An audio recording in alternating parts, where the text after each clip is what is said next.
अस्सलाम वालेकुम। केचप बहुत ही मज़े का लगता है। यकीन करें कहीं आना जाना होता है और प्याली में केचप पड़ा हुआ होता है, बल्कि रेस्टोरेंट्स के अंदर वो पूरा केचप देते हैं तो दिल करता है कि चम्मच से उसको खाना शुरू करते हैं और चटपटा लगता है।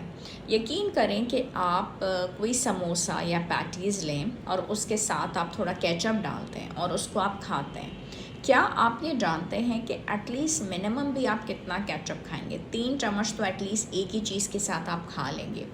और साथ ही साथ आपके पास पड़ा हुआ हो एक ग्लेज्ड डोनट, और वो डोनट जो है अगर आप खाते हैं तो आपका अच्छे तरीके से पेट भर सकता है। लेकिन केचप 3 चम्मच बेचारी आपका क्या पेट भरेगी। ये जो 3 चम्मच हैं केचप के, इनके अंदर जो शुगर का कंटेंट है वो उस ग्लेज्ड डोनट से ज़्यादा है। देखा जाए तो दोनों ही चीज़ें शुगर में कन्वर्ट होंगी, लेकिन वो ग्लेज्ड डोनट इस वक्त आपका पेट भर सकता है, केचप नहीं।